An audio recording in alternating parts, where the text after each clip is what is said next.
In January of 1995, the Waal River was doing something no living Dutch engineer had documented before.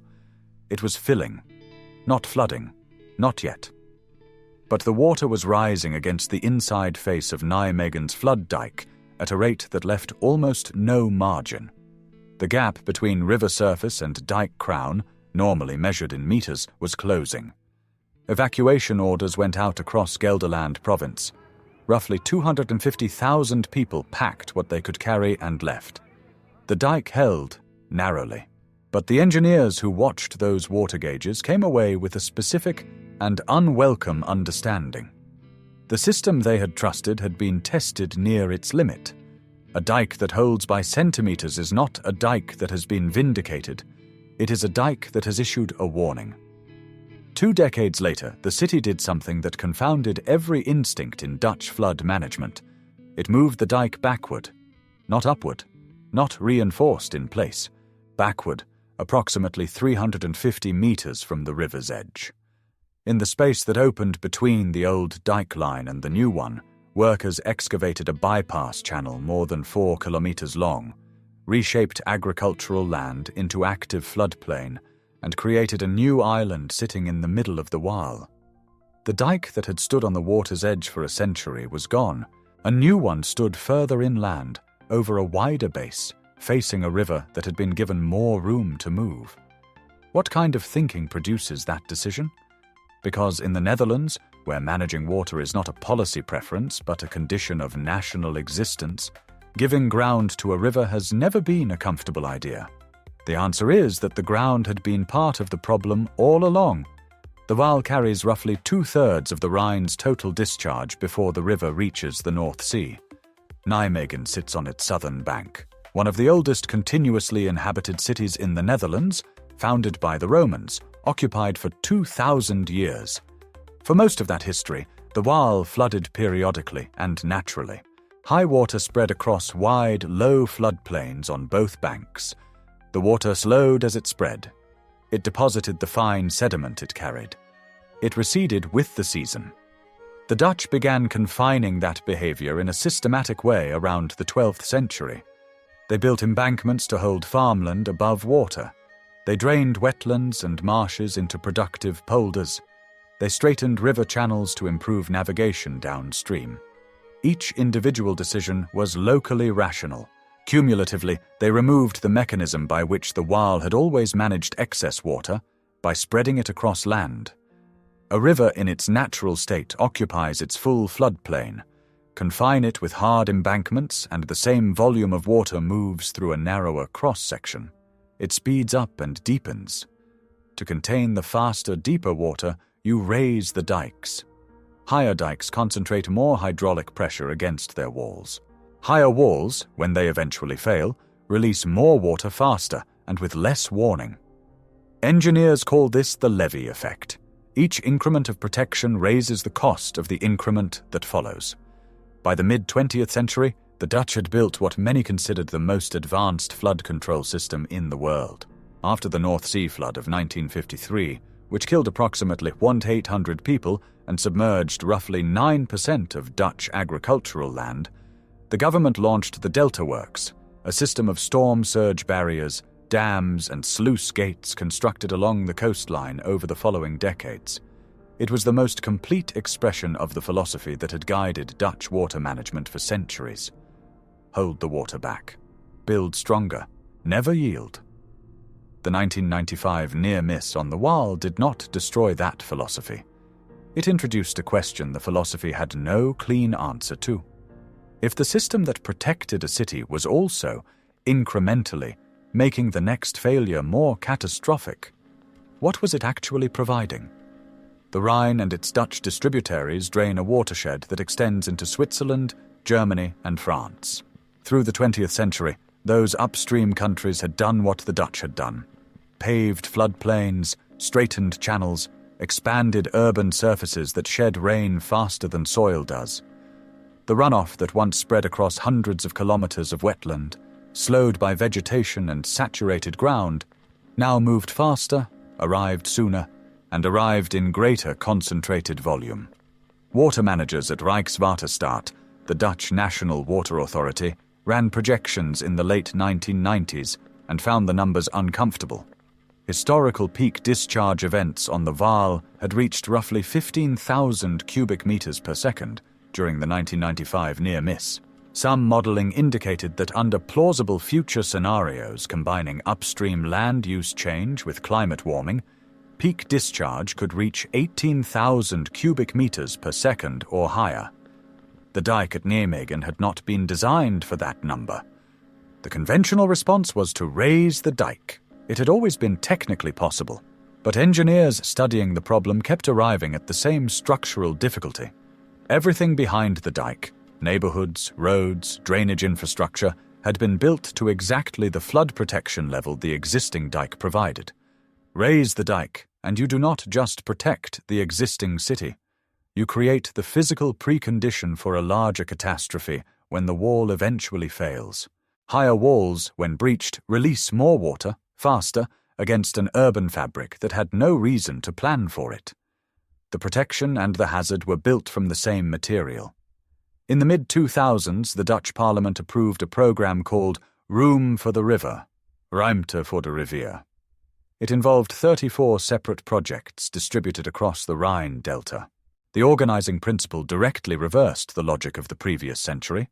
Rather than forcing more water through less space, create more space for water to occupy during high events. The specific interventions varied by location. Some projects lowered elevated floodplains by removing sediment that had built up against embankments over generations, allowing water to spread laterally during floods.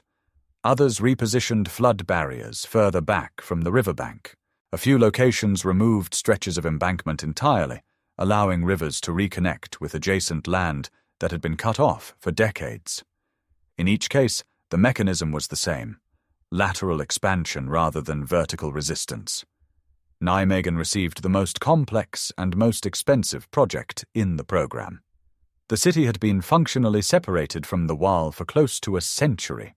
The flood dike ran along the northern edge of Nijmegen, and most residents experienced the river as something distant, a grey line visible from higher ground, not a presence that shaped daily life.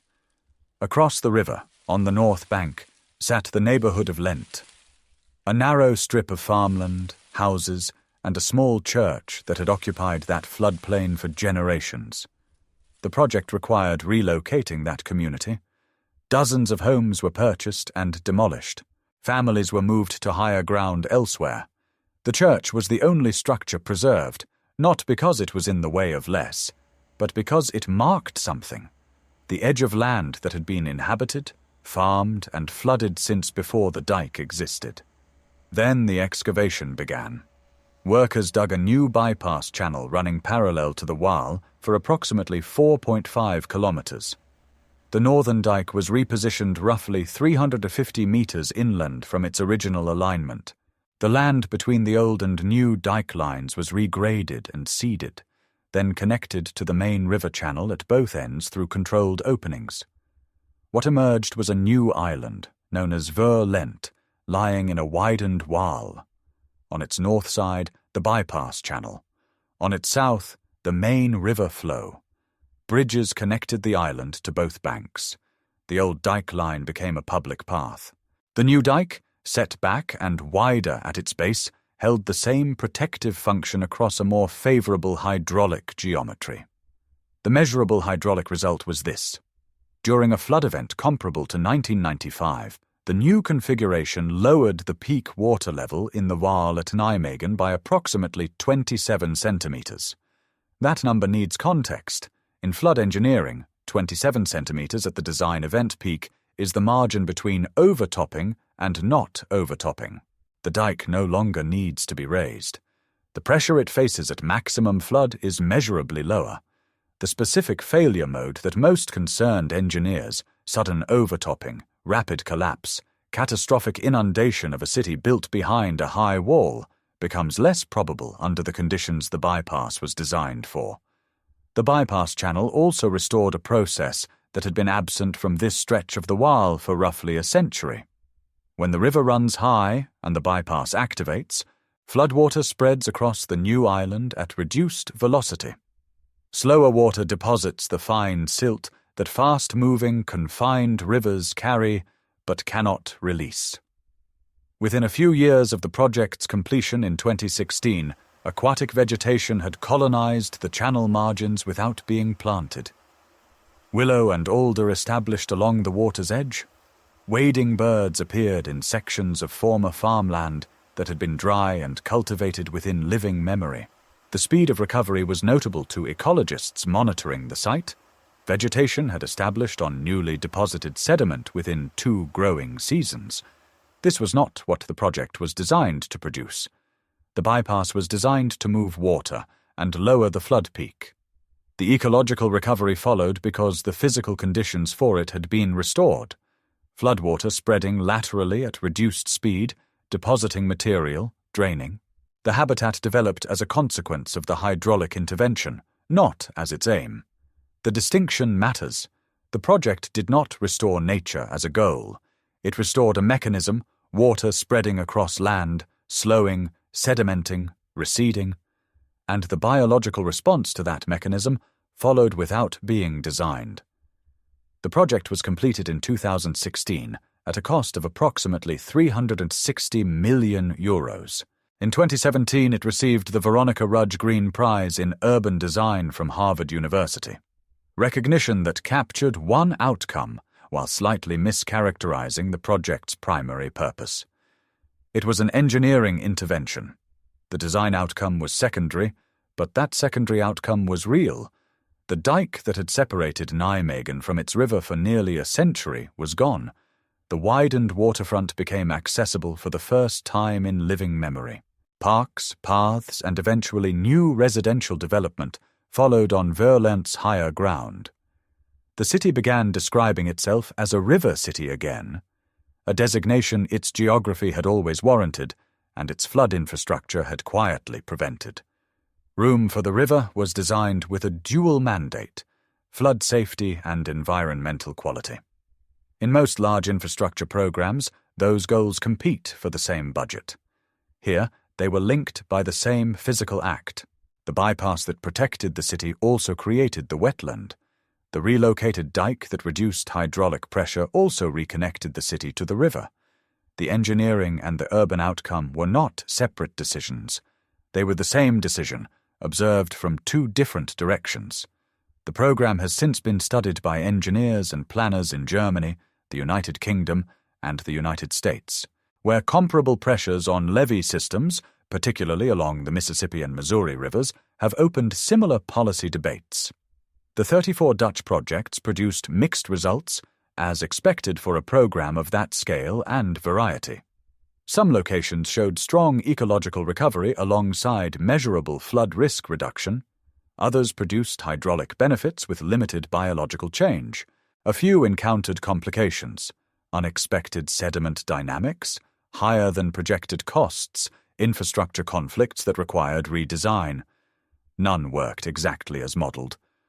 What the program demonstrated is not a universal solution.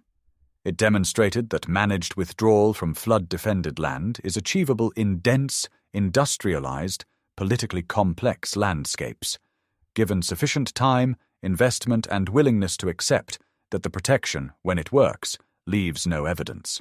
The flood that is prevented produces no footage. No one witnesses the water that did not come. The limits of what Nijmegen accomplished deserve honest acknowledgement. A 27-centimeter reduction in flood peak provides meaningful protection against a river event similar to 1995. It does not address the full range of conditions that Dutch water planners are now working against. The Delta Commissie, the advisory body that guides long-term Dutch water policy, has indicated that sea levels along the Dutch coast could rise by a metre or more by 2100 under higher emission scenarios. A bypass channel does not address sea level rise. The room the Nijmegen project created buffers one dimension of one problem. The Netherlands continues to maintain and upgrade the Delta Works. The hard coastal infrastructure, the Maas-Lantekering surge barrier on the new waterway, the Haringvliet sluice gates, the Oosterscheldekering, is being actively redesigned for the conditions a warming century will impose. Room for the river did not replace that infrastructure. It corrected a single assumption embedded within the broader system, that the only valid response to a rising river is a higher wall. Today, the Church of Lent still stands on Verlent Island. Around it is open floodplain, willow scrub and wet grassland sloping toward the bypass channel, where paths run close to the water. Nijmegen's old centre on the south bank looks across a vaal that is measurably wider than it was in 1995. The city's edge meets the river now instead of meeting a wall. The bypass channel is quiet for most of the year. In dry months, it holds still water that reflects the sky. In winter, when the Rhine's watershed is saturated and the Vaal is running high, the channel fills and the island briefly takes on water. For a few weeks, Nijmegen has 2 rivers, one on either side of it. Then the flood recedes. The sediment settles. The willows hold. The island drains and the paths reopen. The dike that protected Nijmegen for a century did not disappear. It moved, and in moving it allowed something the old wall had spent 100 years preventing. The river came back, not as a flood, as a feature of the place.